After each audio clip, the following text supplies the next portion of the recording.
was in the cereal aisle at Kroger when I saw her. My daughter, standing in front of the oatmeal with my 3-year-old granddaughter on her hip, wearing a coat I didn't recognize. Too thin for an Ohio February, staring at the shelf like she was trying to remember what normal felt like. I hadn't seen her in 6 weeks, not because I hadn't tried. Sweetheart. She turned, and the look on her face, that half-second before she arranged it into something calmer, told me everything I needed to know before she said a single word. Dad. Hey. She shifted my granddaughter to her other hip. We were just grabbing a few things. I look at the cart, a box of generic crackers, a small jar of peanut butter, 2 cans of soup. I looked at her. Where's your car? I asked. She had a car. I knew she had a car because I'd helped her buy it 18 months ago, a reliable used Honda Accord, 4 years old, good tires, safety rated. We'd gone to the dealership together on a Saturday. She'd cried a little in the parking lot afterward, said it was the first thing that had ever really felt like hers. She didn't answer right away. She set my granddaughter down carefully, made sure the little girl had hold of the cart, and then she looked at me with eyes that I recognized. Eyes that her mother used to get when she was carrying something too heavy to put down in public. Brendan has it, she said quietly. I waited. He needed it for work. She said it fast, the way people say things they've rehearsed. His truck is in the shop, and the commute is... It's just temporary, Dad. We're figuring it out. How did you get here? I took the bus. I looked at my granddaughter, who had found a box of animal crackers on the lower shelf and was examining it with tremendous focus. 3 years old. Bundled up in a puffy pink jacket, at least someone had made sure of that. The bus, I said. Dad. In February, with Lily. She looked down at the cart. It's fine. It wasn't fine, and we both knew it. Standing there in the cereal aisle while a Kroger employee restocked the granola 3 feet away. I put my hand on her arm. Come have lunch with me, I said. Let's just come eat something, both of you. She hesitated long enough that my chest hurt. A grown woman, my daughter, hesitating over whether she was allowed to eat lunch with her own father. Okay, she finally said. Yeah, okay. We went to the diner 2 blocks over, the kind of place with laminated menus and bottomless coffee. My granddaughter got pancakes and was immediately absorbed in pouring her own syrup, which gave us a few minutes of imperfect privacy. I sat across from my daughter and I watched her read the menu even though I suspected she already knew what she wanted. She was stalling, so I waited. I've learned over 63 years that patience is a more powerful thing than most people give it credit for. His mom's been staying with us, she finally said, without looking up. Since when? Since October. October. 4 months. I'd seen my daughter 3 times since October, all of them brief, all of them with Brendan nearby, all of them with a quality to the conversation that I hadn't been able to name at the time. I could name it now. Monitored. She needed somewhere to go, my daughter continued. Her apartment situation fell through and Brendan said it was just going to be a couple of months. It's February. I know what month it is, Dad. She said it gently, not with heat, but with the exhaustion of someone who had been saying those words to herself for a long time. My granddaughter announced that she needed more syrup. We both attended to that. When Lily was satisfied and back to her pancakes, I said, "Tell me about the car." My daughter wrapped both hands around her coffee mug. Brendan's mother needed to get to her doctor's appointments, and there's a church thing she does on Tuesdays, and Brendan's truck broke down, so it just made sense for them to use the Accord for a while. Both of them. It's worked out mostly. I take the bus on the days I need to go somewhere. You work 3 days a week. I do. You're taking the bus to work in February. She didn't say anything. And taking Lily on the bus when you need groceries. Dad. She finally looked up at me. I know how it sounds. How does it sound? She opened her mouth and closed it. The thing about my daughter is that she has always been honest to the point of inconvenience. It's something I love about her. She gets it from her mother. She can dress something up for a little while, but eventually the truth just sits there between you and she can't pretend it's not there. It sounds bad, she admitted. When is the truck getting out of the shop? Pause. Too long. Corinne, is the truck in the shop? My daughter's name is Corinne. She's 34 years old. She has a degree in accounting from Ohio State. She worked for 8 years to build a life that she was proud of, and she met Brendan at a friend's wedding 4 years ago, and I had genuinely tried to see what she saw in him. I don't actually know if the truck is in the shop, she said. I think it might be. He said it was. You think it might be? She stopped. Started again. I've been having a hard time keeping track of things lately. Brendan says I get confused, that I misremember conversations. His mom says the same thing, that I get things mixed up. She said it like she half believed it, like she was reading off a verdict someone else had handed down. I put my coffee cup down. I know what it looks like when someone has been told over and over that their own memory is broken. I watched it happen to my sister 20 years ago with a man we don't talk about anymore. There's a particular quality to it, a careful flatness in the voice, a way of prefacing every statement with a qualification. I think I might be wrong, he says, as if the person has stopped trusting the ground under their own feet. My daughter had that quality, and I had somehow missed it or told myself I was overreacting for months. Corinne, I said, look at me. She did. Has Brendan ever, I chose the words carefully, has he ever hurt you, physically? No, fast and sure. The first sure thing she'd said, no, Dad, it's not like that. Okay, I believed her, but something is like something. She looked at my granddaughter for a long moment. Lily had moved on from the pancakes to rearranging the sugar packets by color. Smart kid. Gets that from her mother. His mom went through my things, Corinne said quietly. In October, when she first moved in, she said she was looking for extra towels, but she went through the filing cabinet in the bedroom, the one with my financial records, my personal account statements. She paused. 2 weeks later, Brendan told me he thought it made more sense for us to have one joint account going forward, for simplicity, and I agreed. I thought it made sense at the time. I kept my face still. It took some effort. And your personal account? I closed it. When? November. Where does your paycheck go? She looked back down at the table. Corinne. The joint account, she said, which Brendan manages because I get confused, apparently, with the numbers. A small, terrible laugh. I'm an accountant, Dad. I do other people's numbers for a living, but apparently I can't manage my own. I picked up my coffee. Set it back down, picked it up again. Here's the thing about being a father. People talk about it like it's a feeling, this rush of love, this protective instinct, and it is that. But it's also a practice. It's a daily decision to show up in a way that makes your kids trust you enough to tell you things in a Kroger cereal aisle and a laminated menu diner. And when they finally do, when they finally say the thing they've been carrying, the practice of it means you don't get to fall apart. You have to be the steady thing. I was very, very steady.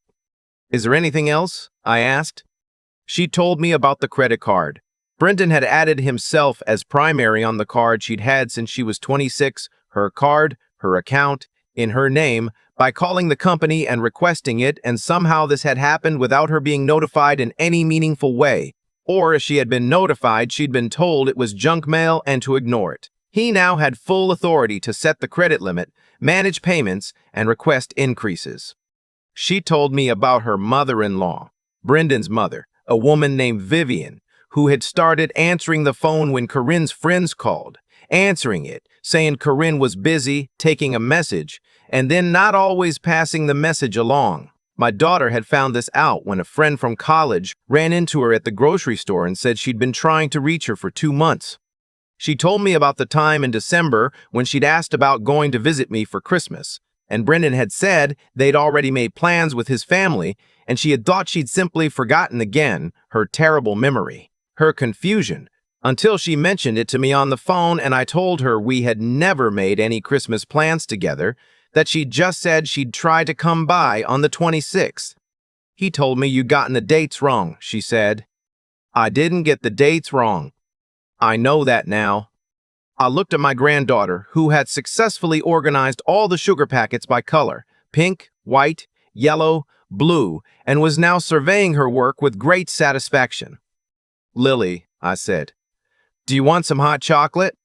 She turned around. "Yes, please, Grandpa." I flagged down the server, and while we waited for the hot chocolate, I said to my daughter, very quietly, "I want you to know that nothing about this is your memory failing. I want you to hear me say that clearly." She pressed her lips together. "You're not confused," I said. "You're not getting things mixed up. You are an extremely sharp woman who has been systematically told not to trust herself, and there is a significant difference between those two things." She didn't cry. I half expected her to.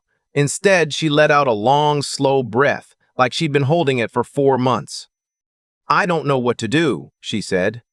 "I know," I said, "but I do. Here's something people don't know about me unless they've known me a long time. I spent 22 years in human resources management, most of it for a mid-sized manufacturing company outside of Columbus. People think HR is paperwork and onboarding. It is those things. It is also documentation and compliance, and what happens when a situation requires very careful, very thorough, very airtight record keeping. I understand paper trails. I understand the difference between what someone says happened and what the documents show, and I have, over the years, developed a few relationships with people who are very good at their jobs. The first call I made was to a family law attorney in Columbus, a woman who had been referred to me years ago by a colleague when his own daughter went through a divorce. I'd kept her number in my contacts the way you keep a fire extinguisher, hoping you never need it, not willing to be without it. I reached her voicemail and left a message explaining the situation in broad strokes. I mentioned the joint account, the credit card, the car, the documented pattern of isolation and financial control. I used those words specifically because I wanted her to understand what kind of call this was. She called me back within 2 hours. The second call I made was to a friend who works in banking, not a banker, exactly, but someone who spent 30 years in compliance at a regional bank and knows every rule, every regulation, and every right that a consumer has when it comes to their own financial accounts. I explained what had happened with my daughter's credit card, the adding of a spouse as primary without proper notification. "That's not how that works," he said flatly. "I didn't think so. She has rights here, real ones." That's what I wanted to confirm. The third call was to my daughter. "I need you to do something for me," I said. "And I need you to do it this week, before the weekend, and I need you to do it without telling Brendan or his mother first." She was quiet for a moment. "What is it?" "I need you to come to my house, bring Lily, and bring any documents you have access to. Account statements, the car title, your pay stubs, the lease or mortgage documents, anything in your name, whatever you can get to." Another silence. "Karen, you can do this." "He's going to." "I know," I said. "We'll handle that part second. First, we handle you." She came on a Thursday afternoon. Brendan was at work. Vivian, apparently, had a standing appointment on Thursday afternoons. The church thing, or the doctor, or some combination. My daughter packed a bag for Lily, gathered what documents she could find, and told Brendan she was taking Lily to the park. She sat at my kitchen table with a pile of folders, and I sat across from her, and we went through everything. The family law attorney had given me a list of what to look for, what mattered, what could be documented, and what could be contested. My daughter, my accountant daughter, the one who apparently got confused with numbers, went through those documents with a precision and efficiency that would have made anyone who'd ever called her forgetful feel very small. The car title was in her name, only her name. Brendan had no legal claim to it. The credit card situation was more complicated, but my banking friend had explained her options, and one of them involved disputing the change of primary holder on the grounds that she had not been properly notified per the card agreement's own terms. The joint account was the harder piece, but she had kept, without quite realizing she was doing it, screenshots of several transactions. Money moved in ways that hadn't been explained to her. Amounts withdrawn that didn't match any household expense she could account for. She'd screenshotted them out of her own confused anxiety, trying to make sense of things that didn't make sense.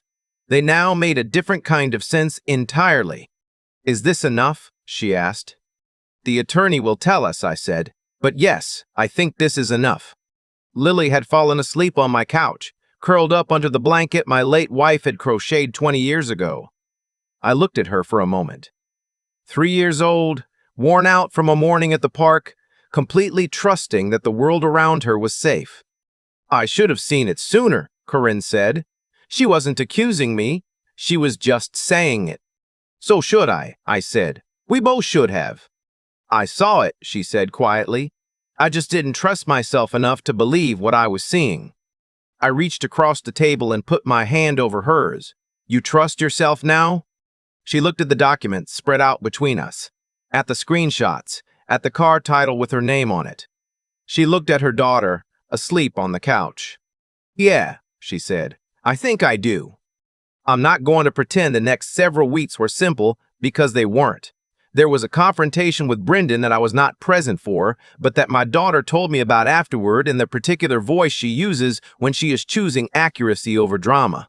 There was a period when Vivian called me to explain that I had misunderstood the situation, that Corinne had always struggled with anxiety and poor memory, that she and Brendan were only trying to help. I listened to the whole thing. I said, "I appreciate you sharing your perspective," and I got off the phone and immediately forwarded her voicemail to the attorney. There was a morning when my daughter called me at 6 a.m., and I could tell from her voice that she hadn't slept, but she wasn't crying. She was making a list, and she asked me to look something up about Ohio tenant rights, and I was already at my computer before she finished the sentence. The car came back to her possession. I won't go into all the details of how, but I will say that when you present someone with the actual legal documentation of who owns a vehicle and explain to them what the consequences are of continuing to operate a vehicle that does not belong to them, most people make the rational choice. The credit card dispute went in her favor. The bank, it turned out, had not followed its own notification protocols. They were motivated to resolve this quietly. The joint account is still being sorted through legal channels. It will take time. But my daughter has her own account again. She opened it herself, at a different bank, and she called me from the parking lot after. "I just wanted to tell you," she said. It felt like something." "I know," I said. "Vivian moved out in March. I don't know where she went, and I don't particularly need to. My daughter and my granddaughter are still in the same house for now, because of logistics, and because these things take time, and time is something she's extending to herself the way I'd always hoped she would. They're okay. They're better than okay most days, which in my experience is the honest version of fine." Last Saturday, I drove over, and the three of us went to the farmer's market on 5th Avenue, which opens up in late spring earlier than you'd think. Lily wanted a cookie from the bakery stand, and Corinne let her pick one out herself, and paid for it with her own card without looking over her shoulder. It was a small thing. I've been around long enough to know that the small things are sometimes the whole thing. Walking back to the car, Lily in the middle holding both our hands, I thought about what Corinne had said at my kitchen table that afternoon. I saw it. I just didn't trust myself enough to believe what I was seeing. I've thought about that a lot since. The way we learn to doubt ourselves. The way it happens slowly, one small correction at a time. Until the self we were is something we're not sure we're allowed to be anymore. And the way it can come back. Not all at once. Not cleanly. But in a parking lot after opening a bank account, or in a farmer's market choosing a cookie, or in a cereal aisle on a cold February morning when you finally say the quiet thing out loud to someone who will hear it. Corinne is her mother's daughter in all the ways that matter. She was never actually lost. She just needed someone to hold still long enough for her to find her way back. That's the job. That's what I was here for. I'd do it again without a second thought.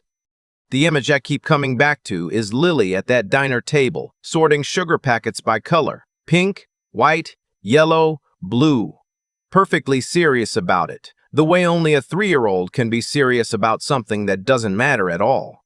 She didn't know what her mother was saying across the table. She didn't know what any of it meant. She just knew she was safe, and so she organized sugar packets.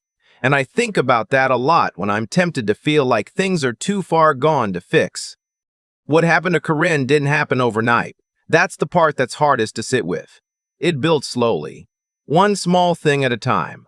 A joint account that made sense, a car arrangement that was temporary, a memory that was suddenly unreliable. Each piece was explainable on its own. It was only when you laid them all out on a kitchen table, the way we did on that Thursday afternoon, that the shape of it became clear. And the shape was not confusion. The shape was a cage built quietly over years by people who understood that the most effective way to control someone is to make them doubt whether they're worth trusting. I've thought a lot about what it takes to walk out of something like that. People talk about it like it requires a dramatic moment, a door slamming, a revelation, a breaking point. Sometimes it does. But for Corinne, what it required was simpler and harder than that. It required her to look at the documents in front of her and decide that what she saw was real. It required her to trust her own eyes when she had been told for months that her eyes were wrong. That is not a small thing. That is an act of real moral courage.